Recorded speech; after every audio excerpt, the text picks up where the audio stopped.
Isang lalaki ang nagtatrabaho, nang linapitan siya ng boss na babae. Nagsalita ang boss na masakit na salita, dahil wala daw siyang magandang ginawa sa trabaho. Isang minuto galit ang bida, sinigawan niya ang boss na babae, nagtinginan ang lahat ng tao.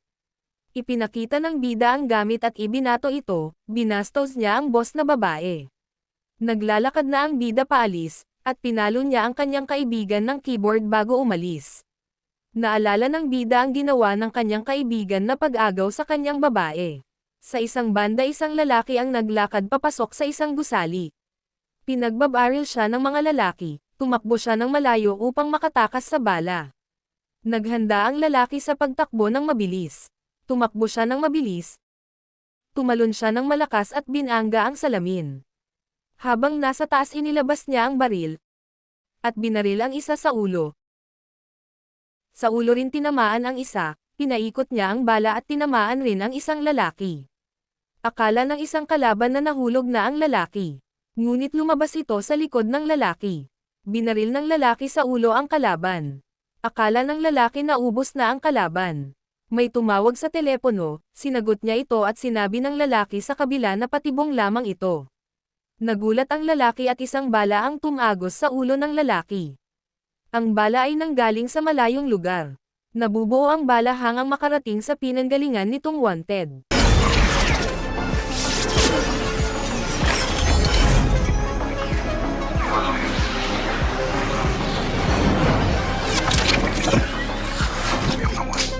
Isang araw habang bumibili ng gamot ang bida nakita niya ang wanted. Nasa harap niya ang babae at nagpakilala. Sinabi ng babae na nandito ang pumatay sa iyong ama. Binaril ng babae ang wanted. Hindi pinaalis ang bida, linabos ng babae ang malaking baril sinilip ang wanted. Binaril ito ng wanted. 2. Natakot ang bida at tumakbo sa labas. Nakita niya ang wanted na hinahabol siya. Nakita ng babae ang bida at sinakay sa sasakyan. Binaril ng lalaki ang sasakyan. Binaril ng babae ang bintana at tinangal ang bintana. Lumabas ang babae sa sasakyan at binaril ang wanted.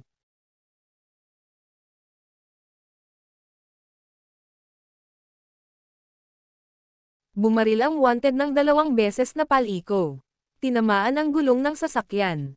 May mga pulis na nakaabang, nakita ito ng babae. Pusok ang babae sa sasakyan at pinatalon ng babae ang sasakyan.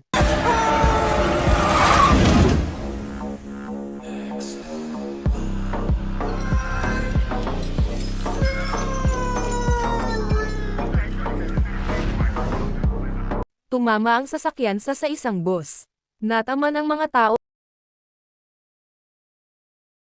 Pinaandar ng babae ang sasakyan at nakatakas. Huminto ang sasakyan at nagulat ang 2 lalaki. Nagising ang bida sa isang bahay, nakita niya ang isang lalaki, at isang matabang lalaki. At lumabas ang babae. Lumabas ang matanda at binigayan siya ng baril, sinabi ng matanda na barilin niya ang pakpak ng langaw. Sinabi ng bida na imposible ito, tinutukan ng isang lalaki ang ulo ng bida ng baril. Sinabing babarilan sa ulo ang bida pag hindi niya ito ginawa. Kinuha niya ang baril, tinutukan ng bida ang langaw at binaril. Tinamaan ang pakpak ng talong langaw. Sinabi ng matanda na ang kakayahan ng bida ay kakaiba at ilan lang sa mundo ang nakakaga dito. Kasama na ang kanyang ama.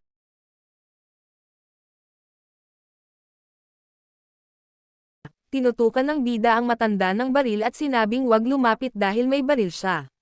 Sinabi ng matanda na isa sa kanila ang kanyang ama.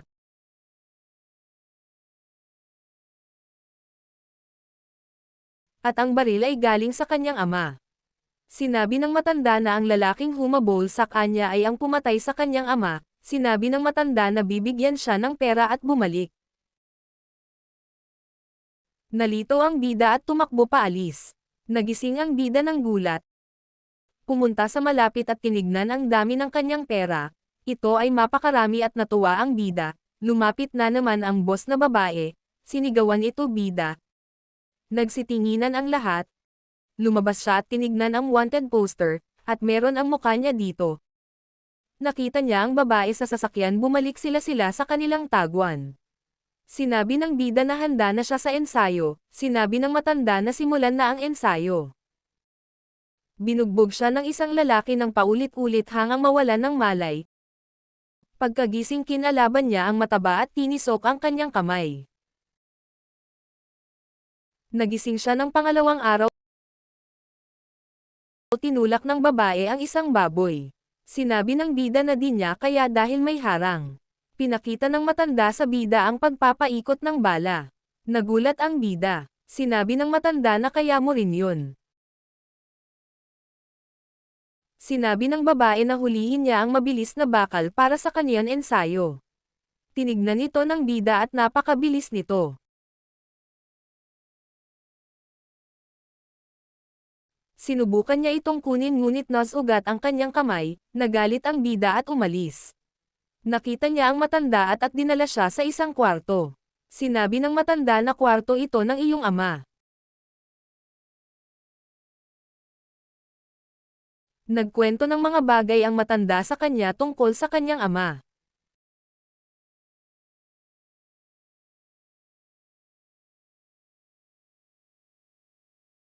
Nag-isip ang bida, at tinitigan ang litrato ng kanyang ama. Sinimulan niya ang pag-ensayo ng baril, dinala siya sa isang silid upang mag-aral, at pag-aralan ang kanyang ama.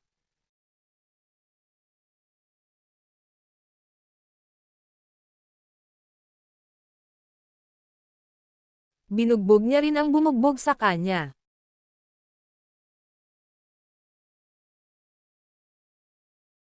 Nakuha niya ang mabilis na bakal. Napaikot niya ang bala. Natuwa na ang matanda.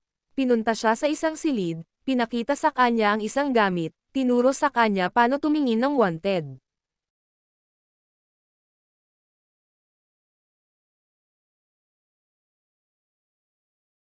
Binigay ng matanda ang una niyang trabaho. Nakatayo ang bida sa taas ng train at tinutukan ang kalaban, ngunit hindi niya ito nagawa. Kwento ng babae na namatay ang kanyang ama dahil sa isang wanted na di napatay ng kanyang kasama dahil nag-alinlangan. Kaya kailangan gawin ito para maligtas ang iba. Binaril ng bida ang lalaki ng paikot at tinamaan ito sa puso. Pangalawa niyang trabaho ay patayin ang matanda na kriminal. Binaril niya ito pero hindi tumagos ang bala sa bintana. Nakita ng bida na bukas ang taas ng sasakyan at nakaisip siya ng plano. Pinatalon niya ang sasakyan sakto sa taas ng wanted at binaril ito sa puso. I'm sorry.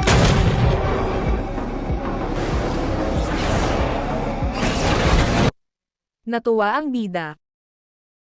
Habang nakaupo nakita niya ang wanted at binaril niya ito, hinabol niya ang wanted at hindi niya ito naabutan. Binaril ng wanted ang bida ng paikot at tinamaan ito sa braso. Nagising siya, at nakita niya ang kasama niyang patay. Tinignan niya ang bala. Sinabi niya sa matanda na iisa lang ang gumagawa ng ganitong bala. Ito ay matanda. Sinabi niya sa matanda na pupuntahan niya ang matanda, upang tanungin kung nasaan ang wanted. Natakot ang dalawa kaya sumama ang babae. Pinuntahan ng bida ang matanda at, nakita ito ng matanda. Hinabol ito ng bida, ngunit nakaabang ang matanda at tinutukan siya sa ulo ng baril. Dumating ang babae at iniligtas ang bida. Nakipagkasundo ang matanda na makikipagkita sa wanted upang mahuli ang wanted. Habang nag-aante ang dalawa tumakbo ang matanda, hinabol ito ng bida. Nakita ito ng wanted. Sumakay sa train ang bida at naiwan ang babae. Binaril ng bida ang wanted at nagkatamaan sila ng bala, binaril ulit ng bida pero bumaril din ang wanted. Nakita ito ng babae, at pinatalon ang sasakyan upang makasakay sa train. Binaril ng wanted ang babae, pero binaril din ng bida. Habang tumatakbo na sita ang train at nahulog ang kalahati nito.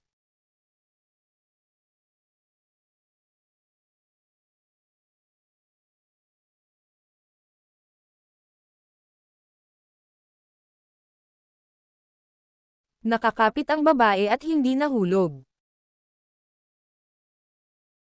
Nang mahuhulog na sana ang bida ay hinawakan siya sa kamay ng wanted.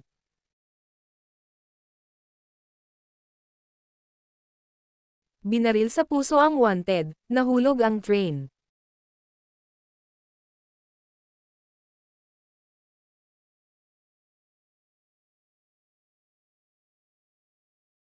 Tinutukan ng bida ang wanted at tinanong kung bakit niya pinatay ang kanyang ama. Bago mamatay ang wanted sinabi niya na siya ang tunay niyang ama. Nagalit ang bida at hindi naniwala. Tinanong niya ang babae. Sabi ng babae na tama. Dahil siya lamang ang makakapatay dito. At kailangan na rin niyang mamatay. Pero binaril ng bida ang salamin upang mahulog sa mataas na tubig. Nagising ang bida sa isang bahay, nakita niya rito ang matanda. Tinignan niya ang litrato at siya ito. Sinabi ng matanda na siya ang tunay mong ama, at gusto niyang iligtas ka sa kanila. Dahil matagal ka na nilang gustong kunin. Nagalit ang bida. Tinignan ang isang papel. Ginawa niya ang tinuro sa kanya, habang nagkwento ang matanda.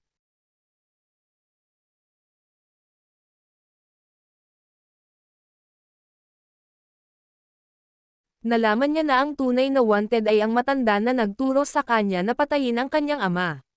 Sanabi niya sa matanda na kailangan niyang ipaghigantay ang kanyang ama. Nag-isip kung paano niya ito gagawin. Nag-iisip siya ng plano.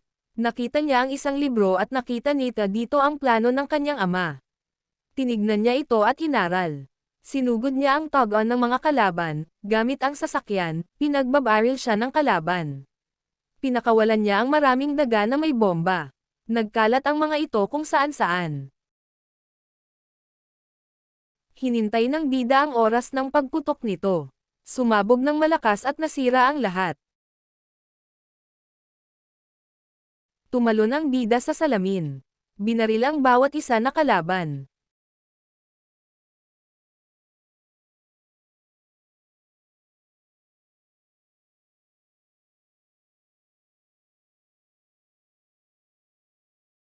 Nakita niya ang isang kalaban at binaril niya ito sa ulo. Sumigaw ang bida, lumabas ang matanda at pinalibutan siya ng maraming kalaban. Linabos niya ang tela, sinabi sa lahat na ang tunay na wanted ay ang matanda. Tinignan ang matanda. Pinakita ng matanda sa bawat isa sa kanila na sila ay lahat na wanted.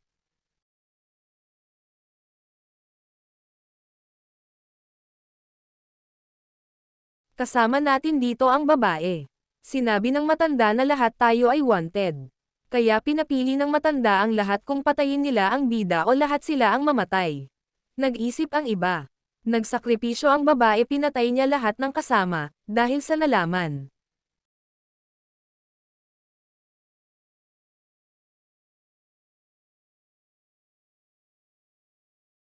Hinagis niya ang baril sa bida at nataman siya ng bala sa ulo. Nakuha ng bida ang baril ngunit nakalis na ang matanda. Naglakad ang bida pauwi na ng hihina, at di makatayo.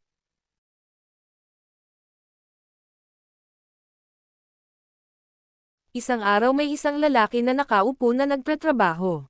Linapitan ito ng matanda at tinutukan sa ulo. Lumingon ang lalaki at sinabing isab lamang akong patibong. Nagulat ang matanda at tumagos sa kanyang ulo ang bala. Galing sa malayo.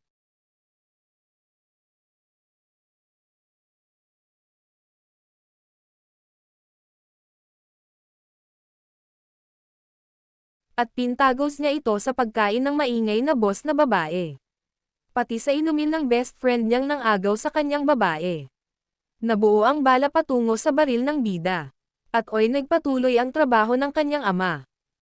Of my life. the fuck have you done lately?